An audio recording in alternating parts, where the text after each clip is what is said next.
अस्सलाम वालेकुम। कैसे हैं आप सब? ठीक ठाक हैं? खैरियत से हैं? मैं बिल्कुल ठीक हूँ, अल्लाह का शुक्र है, अल्हम्दुलिल्लाह। जनाब, किस क्लास में हैं हम मौजूद? जी हाँ, हम मौजूद हैं उर्दू की क्लास में। बिल्कुल ठीक कहा आपने। और उर्दू की क्लास में आजकल आपको पता है कि हम वर्किंग कर रहे हैं अपनी किताब के सबक नंबर 9 पे, जिसका नाम है तसल्ली। और अभी तक हमने इस सबक को सुना भी है, इसकी पढ़ाई भी की है और एक सरगर्मी सवाल जवाब की भी पिछली क्लास में की थी मुकम्मल, जो मुझे उम्मीद है कि सब ने काम कंप्लीट कर लिया होगा। तो आज हम इस सबक से क्या काम करने वाले हैं? जी, आज हम अपने इसी सबक से एक और नई सरगर्मी मुकम्मल करेंगे। कौन सी है मैं आपको बता देती हूँ जल्दी से बुक ओपन कीजिए, पेज नंबर 50 निकाल लीजिए। ठीक है, आपको पता चल जाएगा हमें क्या काम करना है। जी, सबने बुक ओपन कर ली? Good, very good. अब हम देखते हैं कि हमारे पास यहाँ पे आज क्या काम है। जी, आज हमें जो काम कंप्लीट करना है वो है खाली जगह पुर कीजिए। खाली जगह पुर कीजिए, यानी ये खाली जगह है, फिल इन द ब्लैंक्स हैं, इन्हें हमें कंप्लीट करना है। ठीक, पहला क्या है? पहला वाला पढ़ेंगे मेरे साथ आप। खिड़की बहुत डैश होकर दरवाजे से बोली। खिड़की बहुत डैश होकर दरवाजे से बोली। क्या होकर खिड़की बोली दरवाजे से? खुश होकर? नहीं, बल्कि नाराज होकर। बिल्कुल ठीक कहा आपने। तो हम यहाँ लिखेंगे नाराज। जुमला पढ़े मेरे साथ। खिड़की बहुत नाराज होकर दरवाजे से बोली। ठीक है, अच्छा, अब आ जाइए दूसरे जुमले की तरफ, दूसरी खाली जगह। आप शायद मुझे डैश दे रहे हैं। आप शायद मुझे डैश दे रहे हैं। किसने कहा था ये जुमला? कुछ याद आ रहा है? ये तमाम जुमले जो हैं ना खाली जगह के, ये वही हैं जो हमारे सबक में मौजूद हैं।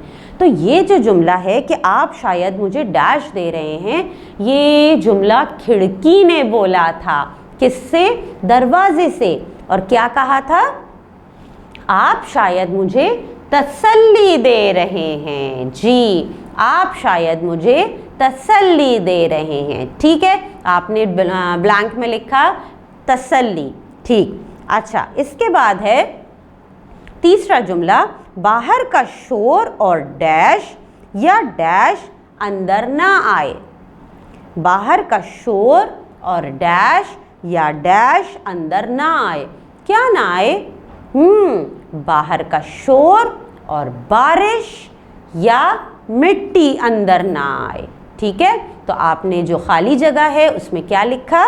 बाहर का शोर और बारिश या मिट्टी अंदर ना आए। ये भी कंप्लीट हो गई। चलें, अब देखते हैं चौथी खाली जगह। चौथी खाली जगह हमारे पास है। इसका मतलब ये है कि डैश ही कमरे के लिए अहम है। इसका मतलब ये है कि डैश ही कमरे के लिए अहम है। अब इस ब्लैंक में क्या आएगा? हम दोनों। बिल्कुल ठीक, यहाँ पे है। इसका मतलब ये है कि हम दोनों ही कमरे के लिए अहम हैं। तो आपने खाली जगह में लिखना है हम दोनों। ठीक है, इसके बाद पांचवी खाली जगह हमारे पास है। इसमें डैश की क्या बात है? इसमें डैश की क्या बात है? क्या आएगा भाई? शुक्रिया। जी हाँ, दरवाजे ने कहा था ना आखिर में ये कि इसमें शुक्रिया की क्या बात है। तो आपने खाली जगह में लिखा शुक्रिया। ठीक है, क्या लिखा? शुक्रिया। शाबाश। तो इस तरह से छोटी सी मश्क थी खाली जगह की, ये तो हमने कर ली मुकम्मल। ठीक है, और मुझे उम्मीद है कि साथ साथ पेंसिल्स आपके हाथ में थी, आपने साथ साथ ही ये सारी खाली जगह का काम आज ही मुकम्मल कर लिया। अब हम क्या करें भाई? अब हम एक काम और करते हैं कि आपके इसी सफ़े पे कुछ सवाल और भी हैं। ठीक है, और ये वो सवाल हैं जिन पे हम करते हैं बातचीत। ठीक है ना, और इनके जवाब आप खुद अपनी राय के मुताबिक लिखते हैं कॉपी में। ठीक है, तो ये मश्क भी कर लें आज मुकम्मल। चलें, यहाँ पे हमारे पास पहला सवाल है कि इस सबक का इख्तिताम सही हुआ या कुछ और होना चाहिए था। अगर कुछ और होना चाहिए था तो क्या, बताइए ज़रा। देखिए मैं आपको बताऊंगी, लेकिन जो आपकी राय होगी ना वो कॉपी में आपने लिखनी है।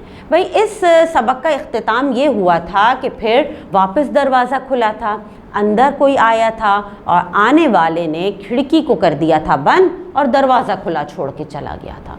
तो मेरे हिसाब से अगर इसका इख्तिताम ऐसा होता कि भाई अंदर जो आया था वो खिड़की को भी बंद करता और दरवाजे को भी बंद करके जाता, ये इख्तिताम ऐसा होता तो ज़्यादा अच्छा था ना। क्यों अच्छा था पता है? क्योंकि फिर घर महफूज हो जाता, क्योंकि खिड़की उसने बंद कर दी, दरवाज़ा खुला छोड़ के चला गया, ये तो भाई घर तो गैर महफूज हो गया ना। तो आने वाले को इख्तिताम जो हुआ है ना वो ये होना चाहिए था कि अंदर दरवाज़ा खुला, कोई अंदर आया, उसने खिड़की को भी बंद किया और जाते हुए दरवाज़ा भी बंद करके चला गया। ठीक है, ये इख्तिताम मेरे ख़्याल में ऐसा होना चाहिए था। इसकी वजह भी मैंने आपको बता दी। अब आपकी क्या राय है वो आप खुद सोचेंगे और अपनी कॉपी में लिखेंगे।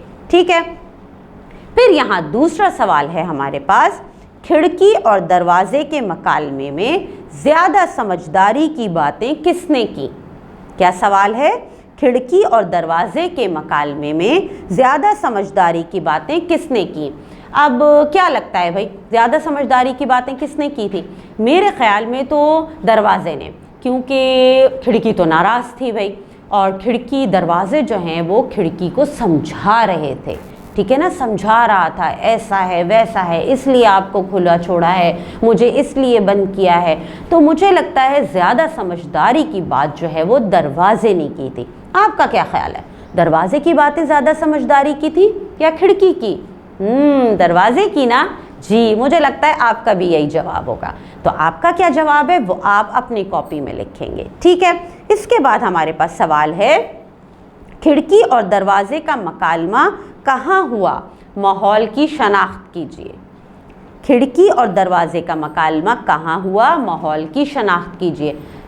आसान है, घर था, कमरा था। ठीक है, घर में हुआ ये मकालमा और एक कमरे में या घर में। ठीक, अच्छा, इसके बाद है, ज़्यादा अच्छी बातें करने वाले के बारे में 5 जुमले लिखिए। ज़्यादा अच्छी बातें करने वाले के बारे में 5 जुमले लिखिए। ये काम आपने करना है। ठीक है ना, कि जो अच्छी बातें ज़्यादा करता है, जहन में लाइए कौन अच्छी बातें ज़्यादा करता है, उसके बारे में आप 5 जुमले लिखेंगे। वो अच्छी बातें करता है, उसकी बातें सच्ची होती हैं, वो नरम गुफ्तगू करता है, वो अच्छे अल्फाज में बातें करता है। कोई से भी 5 जुमले आपने लिखने हैं ज़्यादा अच्छी बातें करने वाले के बारे में। ठीक है, तो आपने आज का काम सारा जल्दी से मुकम्मल करना है, खाली जगह भी और ये सवाल जवाब भी। कॉपी में, एक बुक में सारा काम करेंगे कंप्लीट और फिर इसकी तस्वीर भेजेंगे अपनी टीचर को। ठीक है, और फिर हम मिलेंगे आपसे अगली क्लास में। अल्लाह हाफिज़।